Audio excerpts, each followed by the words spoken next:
जय Hind friend. Class 10th UP board के सभी छात्रों को जय हिंद। तो आज का जो हमारा टॉपिक है विज्ञान का, आप लोगों की सैंपल पेपर है। आप लोगों की बोर्ड परीक्षा बिल्कुल ही नज़दीक बची है, यानी कि लगभग 1 मंथ का समय बचा है। तो इसमें आप लोगों को कई सैंपल पेपर यानी कि देकर आपका अच्छा रिवीजन करवाएंगे। तो आप लोग हमारे चैनल को कर लें सब्सक्राइब, क्योंकि आपका यानी कि सभी सब्जेक्ट का आपका इसी चैनल पर रिवीजन हो जाएगा। तो हम आपको पर डे के हिसाब से आपको रोज़ साइंस, मैथ सभी सब्जेक्ट के आपको सैंपल पेपर मिलते रहेंगे, ताकि आपका एक अच्छा सा रिवीजन हो जाए। तो आज हम लोग विज्ञान के पेपर का रिवीजन करते हैं। मैंने आप लोगों के लिए पेपर बनाया है। इसमें मैंने वही क्वेश्चन रखे हैं जो कि आपकी परीक्षा के लिए वेरी वेरी इंपॉर्टेंट हैं, और उसमें मैंने मोस्ट इम्पॉर्टेंट क्वेश्चन रखे हैं जो कि हर बार परीक्षा में रिपीटेड होते हैं। तो आप इस वीडियो को पूरा देखेंगे तो आपका जो विज्ञान का जो पेपर है उसका आपका पूरा रिवीजन हो जाएगा। तो मैं जितने भी सैंपल पेपर डालता हूँ आप सभी वीडियो देखेंगे, ताकि आपका रिवीजन लगातार होता रहेगा और आप अपनी परीक्षा में 90 प्लस हर एक सब्जेक्ट में आप स्कोर कर सकेंगे। तो हम लोग बिना किसी देरी के वीडियो को करते हैं स्टार्ट, और देखते हैं कि हमारा कौन कौन से हमारे क्वेश्चन परीक्षा में लगातार पूछे जा रहे हैं। मैंने इसमें वही क्वेश्चन रखे हैं जो कि आपकी परीक्षा के लिए वेरी वेरी इंपॉर्टेंट हैं। तो यहाँ पर आप लोग देखेंगे, आपको सबसे पहले यहाँ पर मल्टीपल चॉइस क्वेश्चन देखने को मिलते हैं। तो सबसे पहले आप लोगों का ये टारगेट होना चाहिए कि आपका पेपर में एक भी एमसीक्यू गलत नहीं होना चाहिए। तो आप लोगों का इसका टारगेट होना चाहिए कि आपका कोई भी एमसीक्यू गलत नहीं जाना चाहिए, क्योंकि आपका एमसीक्यू गलत जाएगा तो आपका नंबर का इफेक्ट आपका सीधे मार्क्स पर पड़ेगा, क्योंकि एमसीक्यू आपका मार्किंग स्कोर इंक्रीज करेंगे। तो सभी छात्रों का टारगेट होना चाहिए कि आप सभी एमसीक्यू को पूरा सही कर आएंगे। अगर आपको एमसीक्यू पर एक वीडियो चाहिए तो आप मुझे कमेंट बॉक्स में बता सकते हैं कि सर मुझे एमसीक्यू का वीडियो चाहिए, तो हम आप लोगों के लिए अपलोड कर देंगे।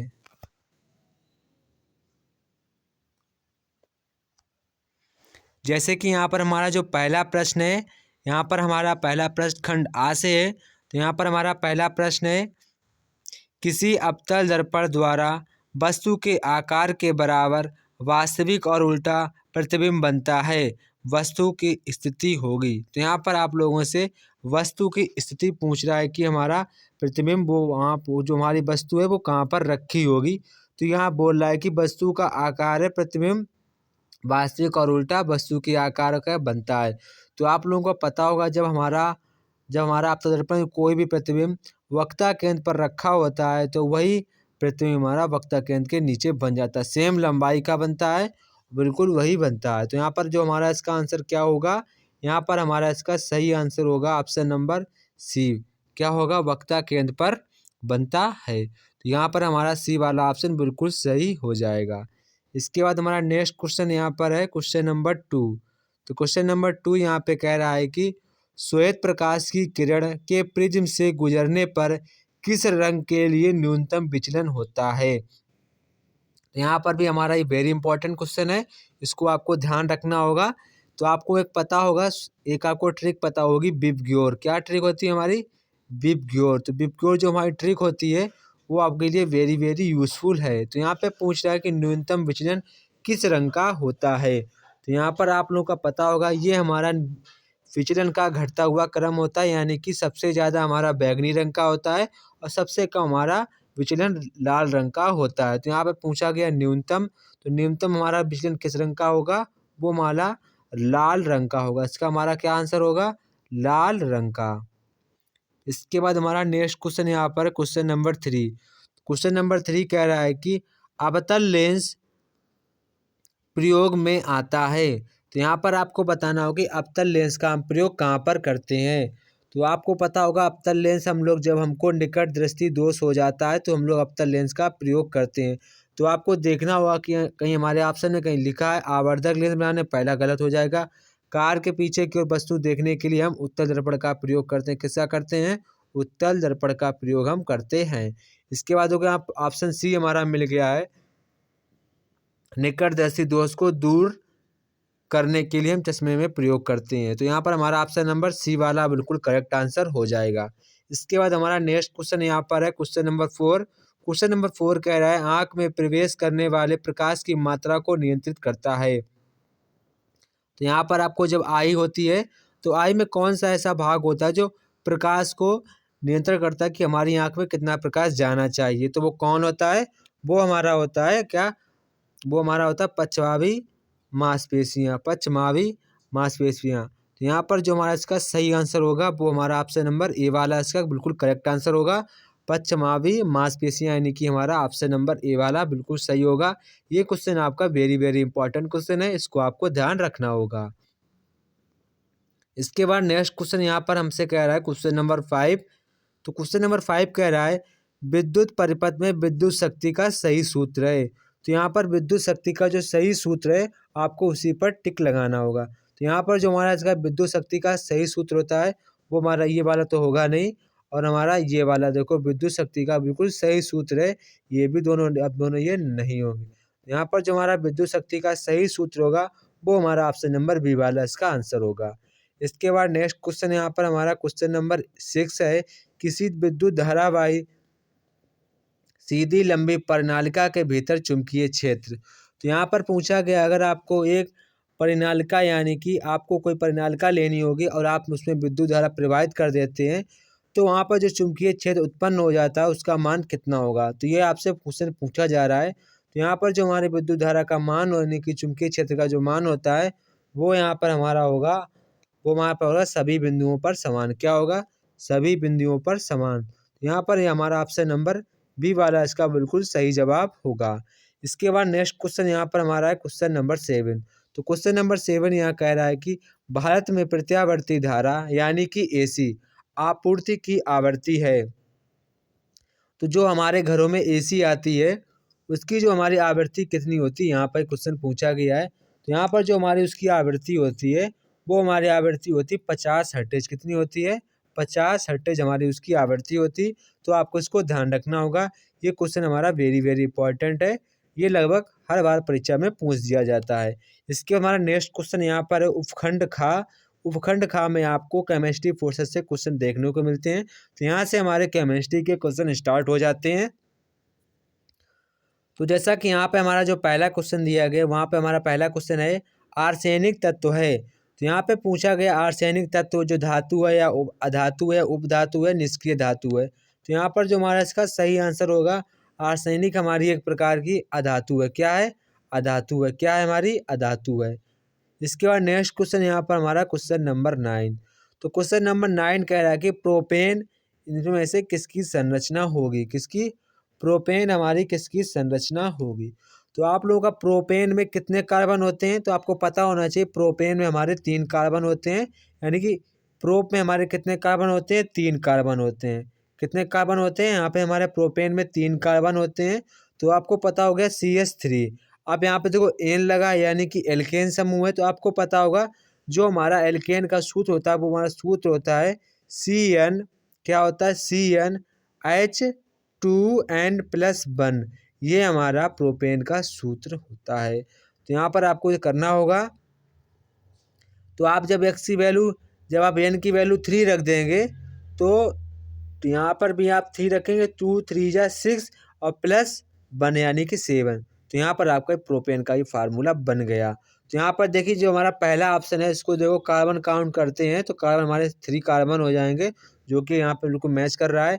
इसके बाद हमारे 6 और 6 यहाँ पर 8 हो जाएंगे। तो यहाँ पर हमारा 8 यहाँ पर 2 होता है। कितना होता है? 2 होता है। तो यहाँ पर हमारा हो जाएंगे 8। कितने हो जाएंगे? यहाँ पे CN+2 होता है। कितना होता है? 2n+2। तो यहाँ पर हमारे कार्बन 8 हो जाएंगे, तो यहाँ पर भी हमारे कार्बन 8 हो जाएंगे। तो यही हमारा ऑप्शन नंबर ए वाला इसका सही जवाब होगा। आप एल्केन का बेसिक फार्मूला देख लेंगे तो आपका बेसिक फार्मूला होता है CnH2n+2।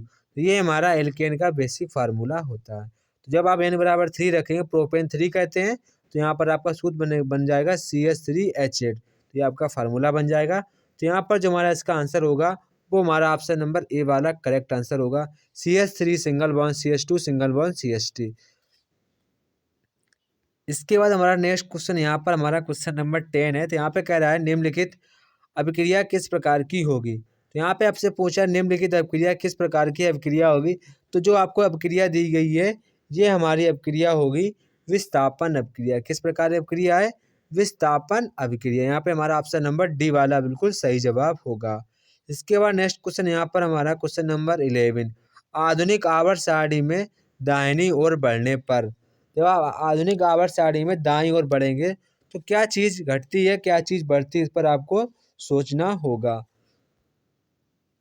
तो यहाँ पर जैसा कि हमें पहला क्वेश्चन दिया गया है दाहिनी ओर बढ़ने पर परमाणु त्रिज्या तथा धात्विक प्रकृति घटती है, तो ये हमारा गलत है जो कि बढ़ती है।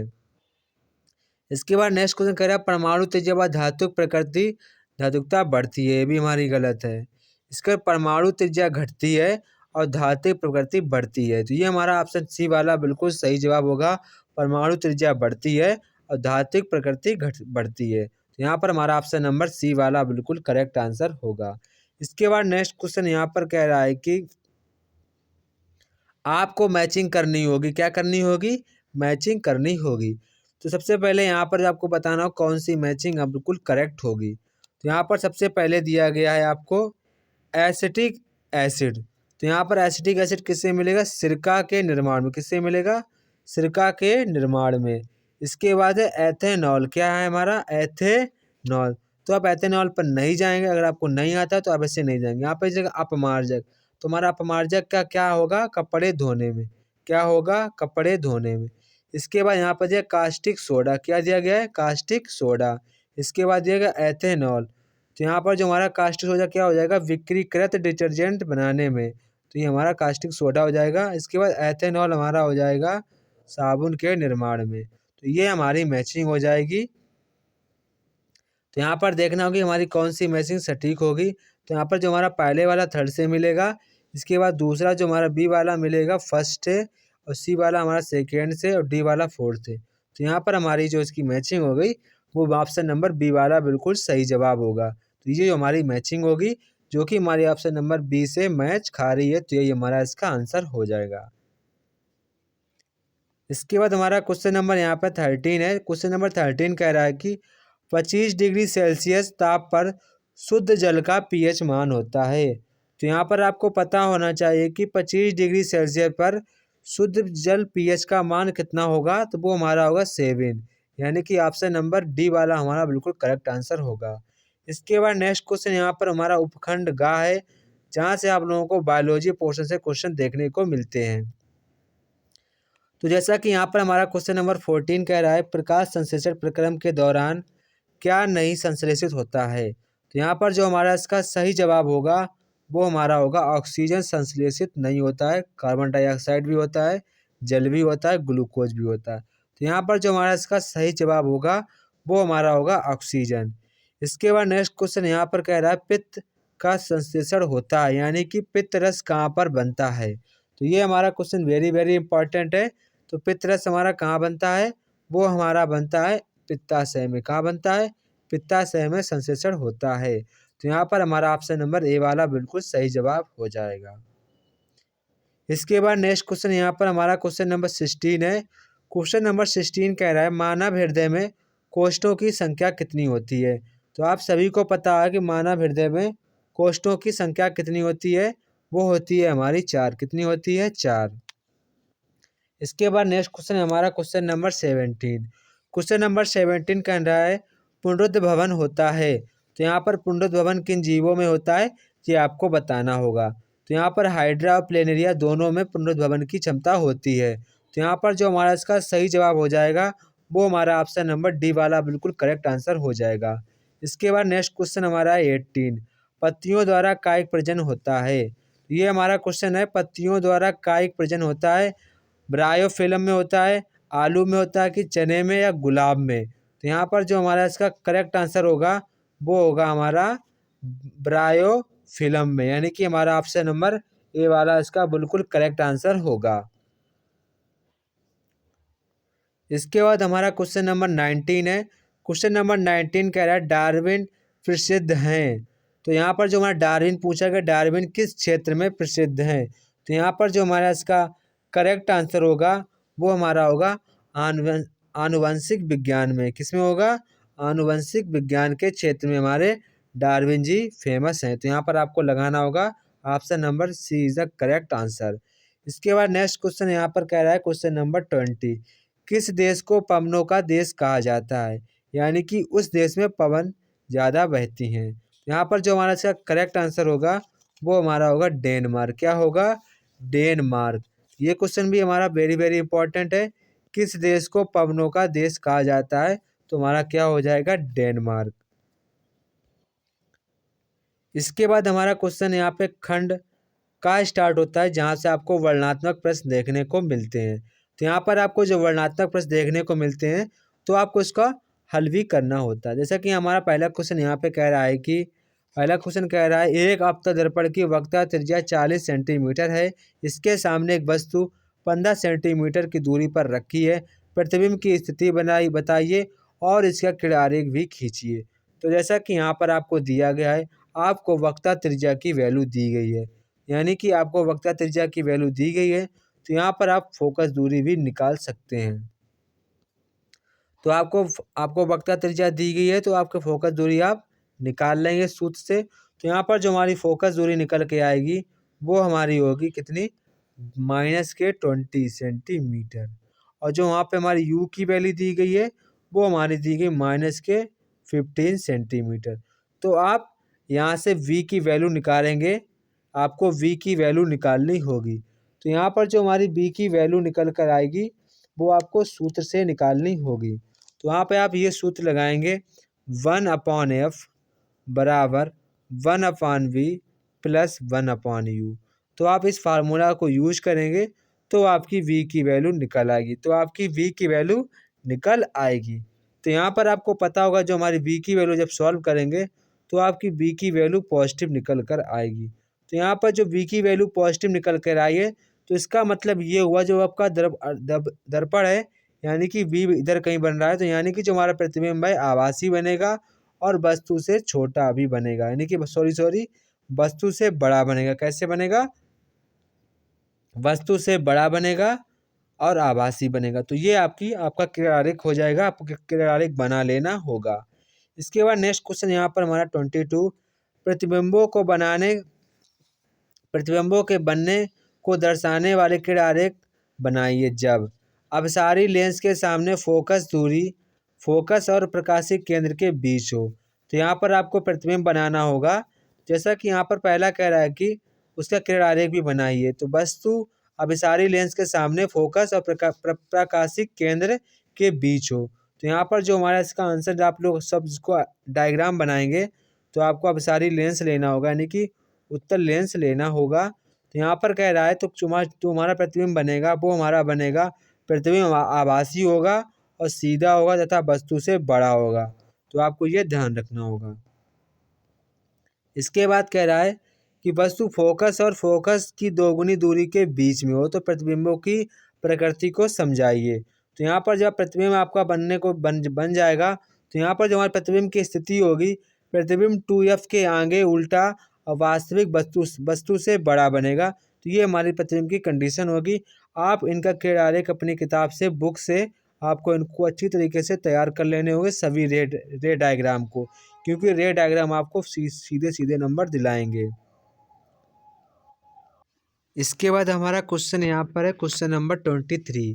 तो क्वेश्चन नंबर 23 कह रहा है कि दिए गए परिपथ के चित्र में 10 ओम 40 ओम 30 ओम 20 ओम और 60 ओम के 5 प्रतिरोध एक 12 वोल्ट की बैटरी से दिखाए अनुसार जुड़े हैं। तो गणना कीजिए।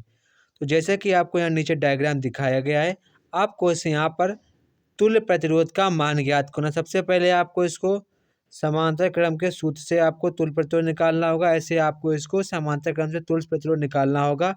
फिर आपको जब दोनों की जो वैल्यू आ जाएगी उसे आपको श्रेणी क्रम में जोड़कर तुल्य प्रतिरोध निकालना होगा। इसके बाद जब आपका तुल्य प्रतिरोध आ जाएगा, आपके सामने V की वैल्यू भी है, R की वैल्यू है, तो आप यहाँ से I की वैल्यू भी निकाल सकते हैं। तो आप I की वैल्यू आराम से आपको सूत्र पता होगा R बराबर V/I।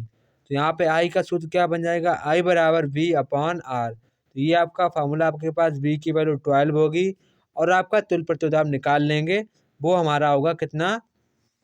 तो आपको तुल्य प्रतिरोध निकालना होगा, वो हमारा होगा 18 ओम। कितना होगा? 18 ओम। तो आपके सामने वोल्ट आपको पता ही है, आपको वोल्ट पता ही है, तो वहाँ पर आपको धारा की मान निकालना है, यानी आपका जो यहाँ पर वोल्ट तो आपको पता ही है, वोल्ट हमारा कितना है? 12 वोल्ट, और तुल्य प्रतिरोध हमारा कितना है? 18। इस पर आपको जब काट पीट करेंगे तो आपका आंसर आएगा 0.67 एम्पियर। तो ये हमारा इसका आंसर होगा। तुल्य प्रतिरोध हमारा कितना आएगा? 18 ओम। अब इसको आप सॉल्व करेंगे। इसके बाद नेक्स्ट क्वेश्चन यहाँ पर हमारा 24, क्वेश्चन नंबर 24 कह रहा है, विद्युत चुम्बकीय प्रेरण से आप क्या समझते हैं? किसी परिपथ में उत्पन्न प्रेरित धारा का मान किन किन बातों पर निर्भर करता है? प्रेरित धारा की दिशा ज्ञात करने के लिए प्रयुक्त नियम का नाम तथा नियम लिखिए। दैनिक जीवन में इस परिघटना का व्यवहारिक अनुप्रयोग बताइए। तो यहाँ पर इस क्वेश्चन हमारा काफ़ी लेंथी क्वेश्चन है, आपको इसको हमारे ख्याल से आपको इसको नहीं करना चाहिए, क्योंकि जो मैं अथवा में क्वेश्चन दिया गया वो बहुत ही आसान है।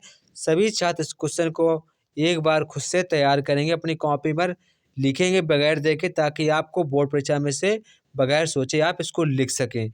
ये हमारा क्वेश्चन वेरी वेरी इंपॉर्टेंट है। लगभग एक आपके हर एक सेट में, जब आप कहीं आप सेट देखेंगे तो वहाँ पर आपको हर एक सेट में देखने को मिलेगा। जैसा कि यहाँ पर हमारा क्वेश्चन दिया गया है, क्वेश्चन नंबर 24 का अथवा में जो दिया गया है, ये हमारा बहुत ही महत्वपूर्ण क्वेश्चन है। तो आप इसको अच्छी तरीके से आज के ही आज तैयार कर लेंगे।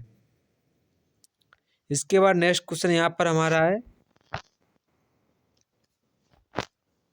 यहाँ पर आपको उपखंड कहा गया है, तो यहाँ पर आप लोगों को आईयूपीएसी नाम लिखने हैं। क्या लिखने हैं? आईयूपीएसी नाम। जैसा कि यहाँ पर कहा गया है कि सबसे पहले आपको आईयूपीएसी नाम लिखना होगा, यहाँ पर आईयूपीएसी नाम। तो यहाँ पे कहा गया नियोपेंटेन, तो यहाँ पर आपको इसके आईयूपीएसी नेम लिखने होंगे, आईयूपीएसी नेम लिखने होंगे। जैसा कि यहाँ पर सबसे पहले हम आपको इसके ऊपर वाले के आंसर नहीं बताए, तो यहाँ पर आपको आंसर लिखने को ठीक ठीक। तो जैसा कि यहाँ पर आपको इसके आईयूपीएसी नेम लिखने होंगे, तो जैसा कि यहाँ पर हमारा पहला है नियोपेंटेन, तो आपका नियोपेंटेन का आईयूपीएसी नेम क्या होगा हमारा? आप सुनेंगे बड़े नीचे से, तो होगा 2 डैश डाई मेथिल प्रोपेन। क्या होगा? 2 dash dimethyl propane, dimethyl propane. तो ये हमारा इसका, अब आगे आपको 2 कॉमा लगा देना है, 2 डैश डाई मेथिल प्रोपेन। ये हमारा पहले का आईयूपीएसी नेम हो जाएगा। इसके बाद नेक्स्ट क्वेश्चन पे हमारा खा वाला है, द्वितीयक ब्यूटिल अल्कोहल। तो यहाँ पर जो हमारा इसका आईयूपीएसी नेम होगा वो हमारा होगा 2, क्या होगा? 2 ब्यूटेनॉल, 2 ब्यूटेनॉल, या आप ये भी लिख सकते हैं ब्यूटेन 2 ऑल, ये भी आप लिख सकते हैं, ब्यूटेन 2 ऑल। तो आपको जो अच्छा लगे वो आप लिख सकते हैं। इसके बाद नेक्स्ट क्वेश्चन यहाँ पर हमसे कह रहा है कि ट्राईक्लोरो एसिटिक एसिड, तो आपको इसका भी आईयूपीएसी नेम लिखना होगा। तो यहाँ पर जब आप इसका आईयूपीएसी नेम लिखेंगे तो आप लिखेंगे 2, डैश ट्राईक्लोरो, आप लिखेंगे ट्राईक्लोरो एथेनोइक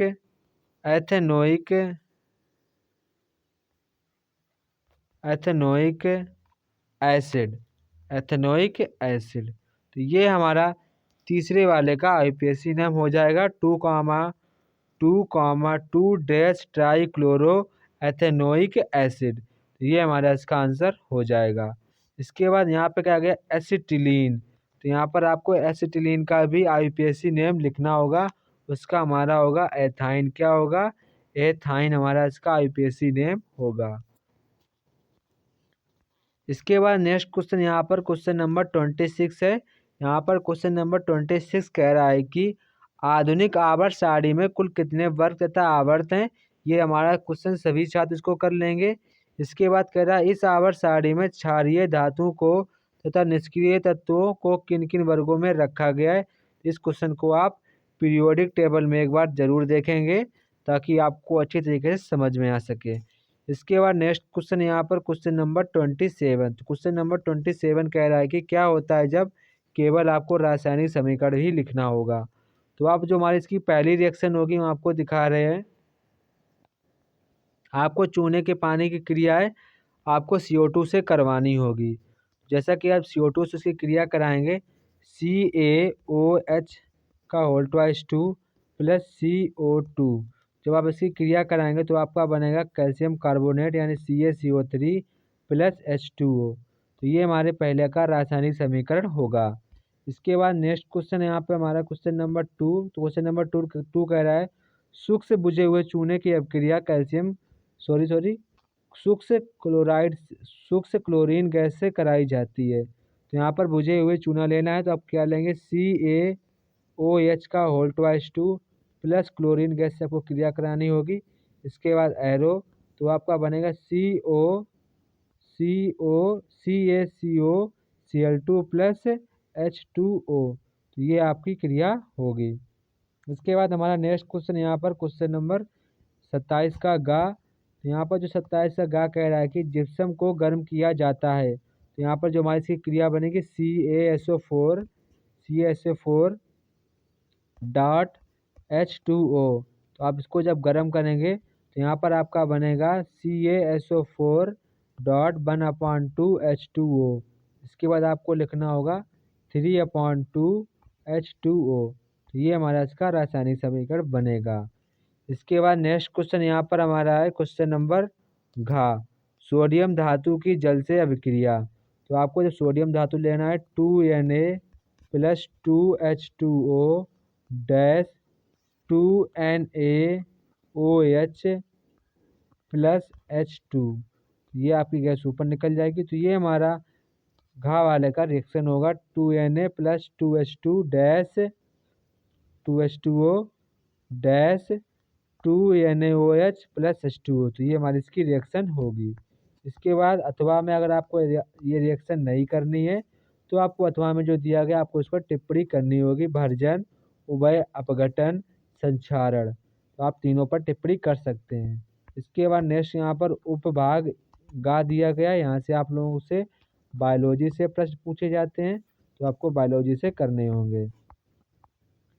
जैसा कि यहाँ पे हमारा पहला क्वेश्चन पूछा गया, नाभिकीय तथा समुद्रीय ऊर्जा पर टिप्पणी कीजिए।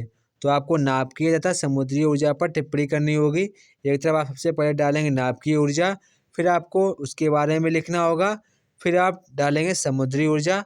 लगभग आपको इसका उत्तर एक ही पेज में लिखना होगा।